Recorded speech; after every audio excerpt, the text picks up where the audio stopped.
Bank দেউলিয়া হইলে আমরা বলি যে আগে 1 লক্ষ টাকা পাওয়া যাবে, তো এখন সরকার নিয়ম করছে আপনি 2 লক্ষ টাকা পর্যন্ত পাবেন। তো চলুন দেখা যাক আইনটার মধ্যে কি আছে, সরকার কি কি পরিবর্তনটা করলো, আর ব্যাংকিং লেনদেনে আপনাকে কি কি বিষয়ে সতর্ক থাকা দরকার। আশা করি ভিডিওটা থেকে আপনি 100% একটা ক্রিস্টাল ক্লিয়ার ধারণা কিন্তু পেয়ে যাবেন। তো বন্ধুরা, এইটা হচ্ছে যে আমাদের সরকারি সে গেজেট। তো এখানের আমরা মোটামুটি সারমর্মতা তুলে ধরবো, বাকি এখানে পড়ার মতো বোঝার মতো তো কিছুই নাই। তাহলে ব্যাংক আমানত বীমা আইন 2000 রহিতকরণ করা হইল, আর এটা অবিলম্বে কার্যকর হবে, মানে কার্যকর হয়ে গেছে, গেজেট যেহেতু প্রকাশিত হয়েছে। তো এখানে সর্বপ্রথম বিভিন্ন প্রকার আপনার ডেফিনেশন নানা প্রকার কিছু দেওয়া আছে। মূল কাহিনী যেটা হইল সেটা হচ্ছে যে আপনার যে কাজটা করা হয়েছে যে 1 লক্ষ টাকার জায়গায় 2 লক্ষ টাকা করা হয়েছে। তো এই যার জন্য ডিপোজিট প্রোটেকশন ডিপার্টমেন্ট নামে একটা ডিপার্টমেন্ট গঠন করা হবে। তাইলে ডিপিডি, ডিপোজিট প্রোটেকশন ডিপার্টমেন্ট গঠিত হবে, তারা যাবতীয় কিছু দেখবে। এটা বাংলাদেশ ব্যাংকের অধীনে এই ফান্ডটা থাকবে। তাহলে আমানত সুরক্ষার ক্ষেত্রে বাংলাদেশ ব্যাংকের যাবতীয় ক্ষমতা থাকবে, তাদের অধীনেই যাবতীয় কিছু টাকা পয়সা লেনদেন হবে, বিনিয়োগ হবে, যেটা পূর্বের আইনের অধীনে যেগুলো আনা হয়েছে সেগুলোও থাকবে। এরপরে যদি আমরা দেখা করি যে এখানে বলতেছে যে আমানত সুরক্ষা তহবিল পরিচালনা এবং প্রশাসনের জন্য একটা ট্রাস্টি বোর্ড থাকবে। এরা যাবতীয় কিছু দেখবে, প্রতি 3 বছর বছর পরে এরা মূল্যায়ন করবে যে ব্যাংকগুলো থেকে আরো বেশি পরিমাণ নেওয়া দরকার, না যে পরিমাণ নিচ্ছে এই পরিমাণে চলবে।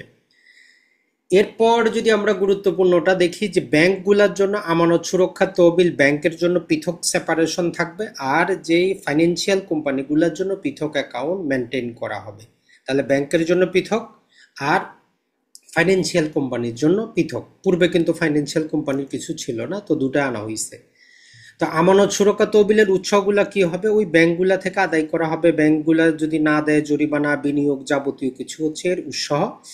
আর মেম্বারশিপ যারা পূর্বে অলরেডি ওই আইনের অধীনে ছিল তারা অটোমেটিক চলে আসবে। আর নতুন যদি কোনো ব্যাংক লাইসেন্স পায় বা কোনো আর্থিক প্রতিষ্ঠান লাইসেন্স পায়, তাহলে 30 দিনের মধ্যে, প্রথম 30 দিনের মধ্যে তাদের যে পরিশোধিত পেইড আপ ক্যাপিটাল থাকবে তার 0.50% জমা করতে হবে।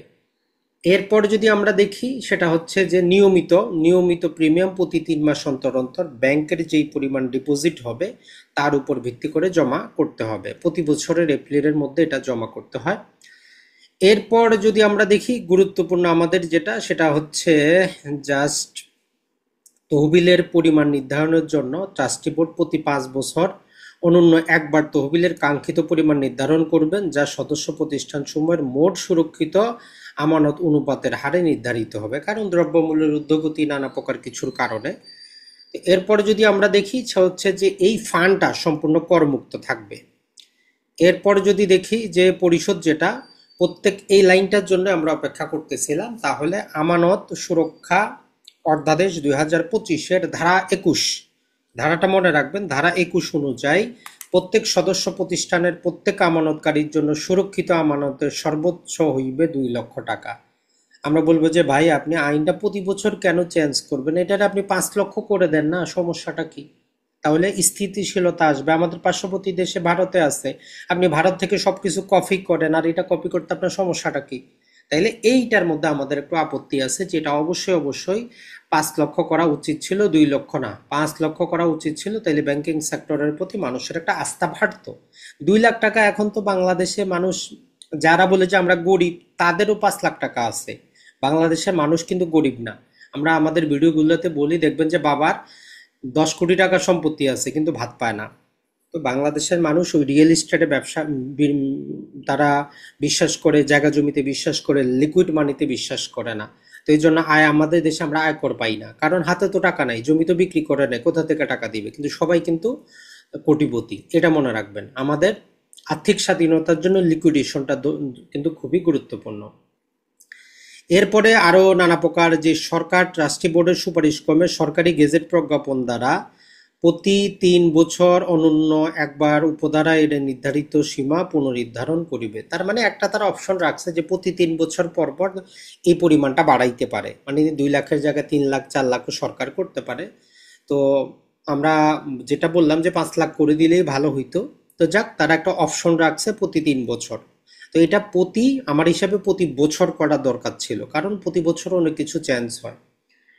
তো এরপর এখানে জাস্ট বলতেছে যে সুরক্ষিত আমানতের পরিমাণ নির্ধারণ। কোনো প্রতিষ্ঠানের অবসায়নের তারিখ প্রত্যেক সুরক্ষিত আমানতকারীর সুরক্ষিত আমানতের পরিমাণ নিম্নোক্তভাবে নির্ধারিত হইবে। সকল বৈদেশিক মুদ্রার আমানত অবসায়নের তারিখ অনুযায়ী বাংলাদেশ ব্যাংক কর্তৃক প্রকাশিত গড় বিনিময় হারের অনুযায়ী, যেগুলো এফসি অ্যাকাউন্ট আছে, অবসায়নের তারিখ পর্যন্ত সুরক্ষিত আমানতে স্থিতির উপর অর্জিত সুদ বা মুনাফা যুক্ত করতে হবে। কোনো আমানতকারী অন্য কোনো আমানতকারীর সহিত যৌথ হিসাব থাকলে উক্ত যৌথ হিসাবের স্থিতি তার মোট সুরক্ষিত আমানতের সহিত সমপরিমাণ বা যৌথ হিসাব চুক্তির অংশ অনুযায়ী যুক্ত করতে হবে। কোনো আমানতকারী একাধিক আমানত থাকলে তার সকল আমানত হিসাব একত্রিত করিয়া মোট সুরক্ষিত আমানত নির্ধারিত করতে হবে। এইটা সবচেয়ে দুনিয়ার কাছাড়া জিনিস। ভাই, আপনার একটা ব্যাংকে সেভিং অ্যাকাউন্ট আছে, 10 লাখ টাকা আছে, কারেন্ট অ্যাকাউন্টে 5 লাখ আছে, এফডি আছে আপনার একটা। এখন এইটা আপনারা বলে যে আপনি ভাই ভুল করেও একটা অ্যাকাউন্টে অ্যাকাউন্ট করবেন না, আপনি 2-3টা ব্যাংকে অ্যাকাউন্ট করেন, এফডি করেন একটা অ্যাকাউন্টে, সেভিং অ্যাকাউন্ট একটা ব্যাংকে, কারেন্ট অ্যাকাউন্ট একটা ব্যাংকে। অর্থাৎ একটা ব্যাংকে যদি আপনার সেভিং কারেন্ট এফডি থাকে, যদি দেউলিয়া হয় আপনি শুধু 2 লাখ টাকাই পাবেন, বাকিটা তো অ্যাসেট লাইবিলিটি হিসাব করতে করতে জীবন যৌবন পার হয়ে যাবে।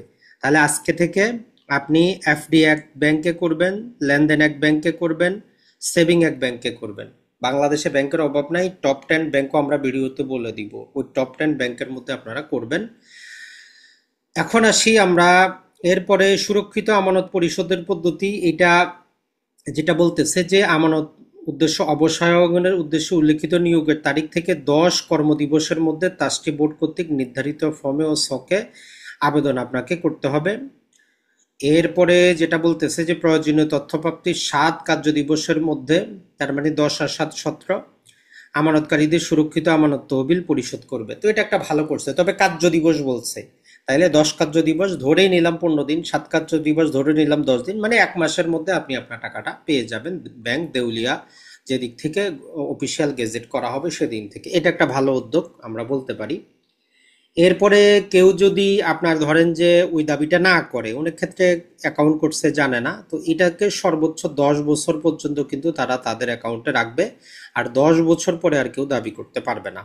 তাইলে এই ব্যাংক দেউলিয়া হইলে কেউ যদি দাবি না করে 10 বছর পর্যন্ত, এরপরে আর আসবে না। ওই আমাদের ব্যাংকেও যদি আপনার কোনো অ্যাকাউন্ট থাকে, আপনার যদি সেটা কি হয়ে যায়, ডোরমেন্ট হয়ে যায়, এরকম 10 বছর ব্যাংক রাখে, পরে বাংলাদেশ ব্যাংকে দিয়ে দেয়, বাংলাদেশ ব্যাংক 12 বছর পরে সরকারের কোষাগারে দিয়ে দেয়। আর জরিমানা এবং আইনগত ব্যবস্থা এগুলা ব্যাংকের জন্য, এখানে আমাদের আর কিছু জানা নাই। বিধিমালা থাকবে, আইনগত সুরক্ষা থাকবে, আমানত সুরক্ষা তহবিলের পরীক্ষণ হবে, থাকে যে প্রতি 2 মাস পর্যন্ত বৃদ্ধি করতে পারবে। এখানে পরবর্তী 3 মাসের মধ্যে অডিটটা করবে যখন নিয়োগ হবে তারপরে। আর এর একটা অথেন্টিক ইংরেজি পার্টও থাকবে। এখন যারা ইংরেজি বুঝবেন ইংরেজি বুঝবেন, যারা বাংলা বুঝার বাংলা বুঝবেন। তো এখন বলবেন যে ভাই টপ 5 ব্যাংক কোনটা, বা কোন ব্যাংকগুলোতে আমরা লেনদেনটা করব। যেহেতু আমরা ব্যাংকিং এর ভিডিওটা নিয়ে এসেছি, আমাদের দায়িত্ব হচ্ছে আপনাদেরকে সতর্ক করা। আপনি করেন না করেন আপনার একান্ত পার্সোনাল ব্যক্তিগত ব্যাপার। তো 1 নম্বর কথা হচ্ছে যে দেখেন, আমরা পত্রিকা রিপোর্ট, বিভিন্ন রিপোর্ট থেকে আমরা টপ 10 কিন্তু ব্যাংক আমরা দেখেছি যে 10টার মতো ব্যাংক। তো আপনি চাইলে যেটা 1 নম্বরে যদি আমরা বলি সিটি ব্যাংক আছে, আপনি আপনি সিটি ব্যাংকে লেনদেন করতে পারেন। 2 নাম্বার আপনি ব্র্যাক ব্যাংকে লেনদেন করতে পারেন। 3 নাম্বার আপনি পূবালী ব্যাংকে করতে পারেন। এরপরে যদি আমরা বলি আপনি ইউসিবি ব্যাংকে করতে পারেন, যমুনা ব্যাংকে আপনি লেনদেনটা করতে পারেন। এরপর যদি মোটামুটি আমরা দেখার চেষ্টা করি, আর এর মধ্যে যে এমটিবি মিউচুয়াল ট্রাস্ট ব্যাংকে আপনি লেনদেন করতে পারেন, মানে যেগুলো টপ 10 এর মধ্যে আসছে। এটা ছাড়া আপনি চাইলে ঢাকা ব্যাংকের মধ্যে লেনদেন করতে পারেন, উত্তরা ব্যাংকে করতে পারেন, এটা ছাড়া ট্রাস্ট ব্যাংকে করতে পারেন। এর বাইরের গুলাতে করলে আপনার নিজ দায়িত্বে করেন। এখন এই যে ব্যাংকগুলো আমরা বললাম, এগুলো গত 10 বছর যাবত মোটামুটি এদের সাস্টেইনেবল একটা জিনিস আছে, একুরেসি ঠিক আছে, গ্রোথ ঠিক আছে, আপনার সমস্যা নেই। তারপরেও 3টা ব্যাংকে অ্যাকাউন্ট করবেন যাদের অনলাইন লেনদেনটা ভালো, অনলাইন ট্রানজ্যাকশন করা যায় আধুনিক যুগ। এখন আপনি যদি বলেন যে ভাই একটা ইসলামিক ধারার ব্যাংক বলেন যেখানে আমি বিনিয়োগ করতে পারি, সেটা হচ্ছে শাহজালাল ইসলামিকে আপনি করতে পারেন। আর ইসলামিক ব্যাংকের আজকের রিপোর্টটা তো দেখছেন ফাইন্যান্সিয়াল টাইমে, যে তারা যদি 600 কোটি টাকা যে লাভ দেখাচ্ছে, এই লাভ হিসাবেও যদি তারা হিসাব করে 143 বছর লাগবে তাদের শুধু ব্যালেন্স শিটটাকে লেবেল করতে। তো যাই হোক, তারা কি পরিকল্পনা করতেছে তারাই ভালো জানে। তো আপনাদেরকে আমাদের দায়িত্ব হচ্ছে, যেহেতু অনুসরণ করেন, আপনি যাতে ক্ষতিগ্রস্ত না হন। তাহলে 3টা ব্যাংকে লেনদেন করবেন, একটাতে এফডি করবেন, একটাতে সেভিং অ্যাকাউন্ট করবেন, একটাতে আপনি কারেন্ট অ্যাকাউন্টে যদি লেনদেন করতে চান করবেন। এই হচ্ছে আপনাদের জন্য।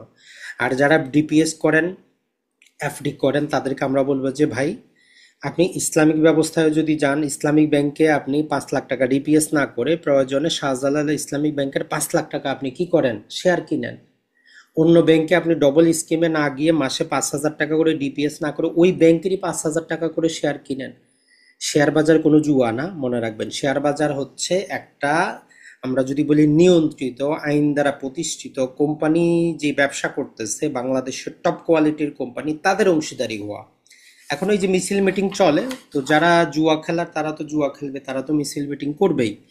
আপনি যদি শান্তি মতো বুঝে শুনে প্রতি মাসে আপনি 1,000 2,000 যেটা পারেন, আপনি আপনার পছন্দের যে ব্যাংকটা আছে একটু যাচাই বাছাই করে বিনিয়োগ করা শুরু করে দেন। তো আপনাদের জন্য আমাদের বিনিয়োগ রিলেটেড প্রথম কোর্সটা কিন্তু সম্পন্ন হয়েছে।